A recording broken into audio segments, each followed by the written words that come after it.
my Moze build. I'm gonna be showing it off, showing you guys the steel tree, and everything that I use to do this. It's fairly simple. Not a crazy amount of stuff is needed to, you know, do this build. It's crazy strong. Shredifire, infinite ammo.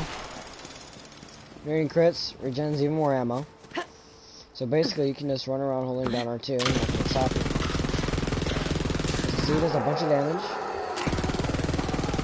And then a bunch of damage. So I fight through this. I'm gonna fight Captain Trump, show off the weapons that I mainly use.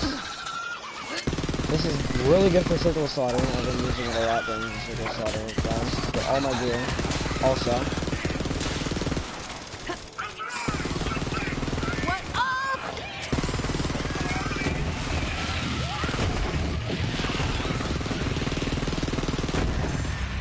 as you can already tell, it shreds. I mean, I haven't used one bullet. You can look at the ammo right there. I haven't reloaded.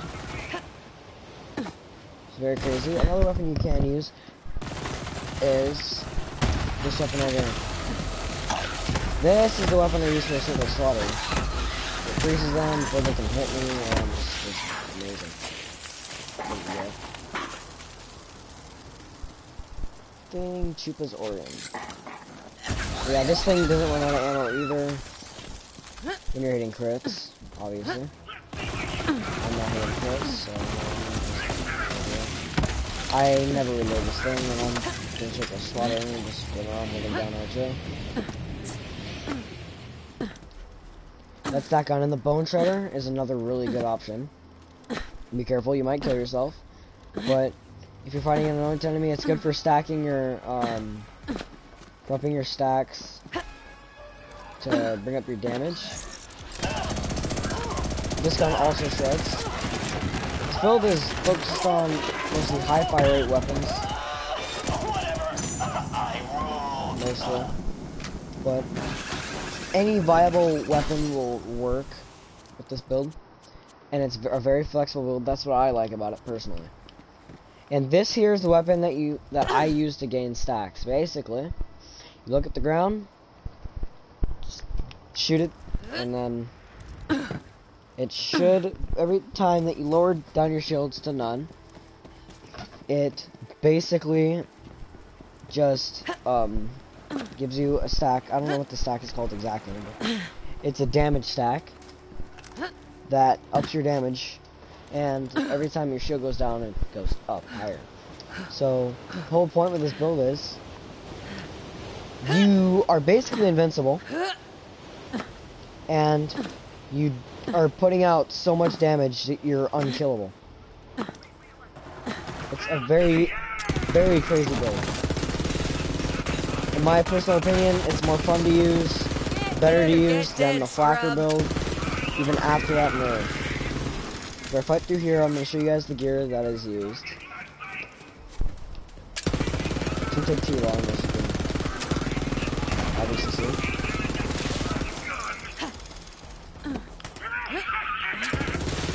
It's even better because I haven't used one bullet yet, so I haven't consumed any ammo yet, so it just makes it 20 times better. We kill 90% of these things before they even spawn.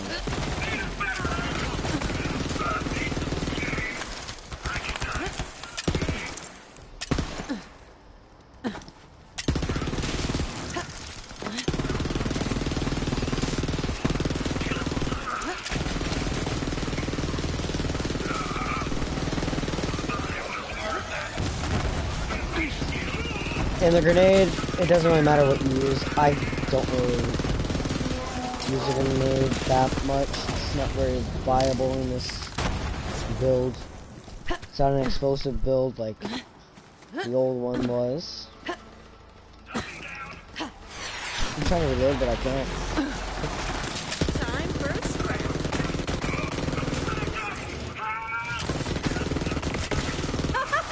I'm on a freaking roll. This is a very, very powerful build, and just an FYI, I do have a bunch of my damage stacked.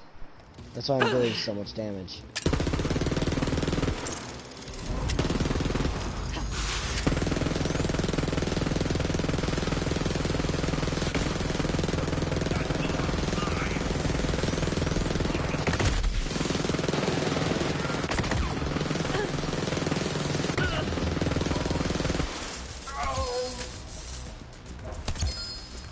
I like never get drops from this guy, so it's awesome to see.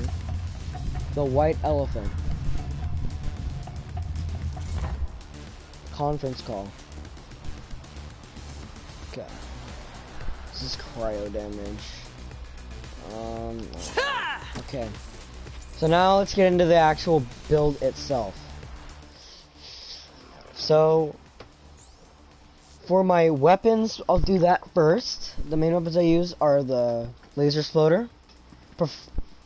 Preferably, you should use a cryo one. That's the one that I use. It's not an extremely common weapon, but it's not too rare to find, so. And I believe this is a world drop. This, I got this from a friend, the bone shredder. I believe you get it when you go to Pandora, where you go to fight Troy. There should be like a travel area around there. So that is where you go to get the bone shredder. The Shredifire, this is a world drop. I highly recommend, when you're trying to get this weapon, that you go into the Circle of Slaughter with a friend, just run through it for a little bit, and I guarantee you will get this weapon in no time. And then for the Devil's Foursome, this is another world drop. Not a very common weapon. I don't normally see it, especially in a shock element. This is actually really good for my build, because it's shock. And these two items right here are a big part of this build. Specifically this. This right here makes it to where anytime when your shield goes down, it basically just instantly starts recharging. That is where the invincibility kicks in, which makes it really, really strong. Now to the actual build itself. You're going to want to put 5 into the Cloud of Lead skill. I put 3 into Stoke the Embers. 1 in Redistribution. 3 in Scrappy. 5 in Scorching RPMs. Iron Bank. The Iron Bank, I put 5 into that. 3 into Click. Forge, just the 1 point. What I use for my turret, whatever the crap it's called. You might not be going into this 90% of the time. You're basically going to be outside just shredding everything. So these two don't really matter where you throw them, but I recommend let off some steam and general winter. There's nothing in the blue section of this build at all. There's nothing in the blue section. The rest of the points are all going into the red slot. We put 5 into Armored Infantry. 5 into Vladov Ingenuity. I don't even know if I put anything in that. No, I didn't put anything in the red line, but you should get a class mod that gives you that specific skill with the red class mod, whatever it's called. Then I put 4 into Drowning in Brass, and then I put in experimental munitions, put 1, 3 into the Behind the Iron Curtain, nothing in Desperate Measures. It's just my class mod that gives me that. 1 into Force Feedback. That is another reason that you're basically invincible while using this build. The main reason you're invincible.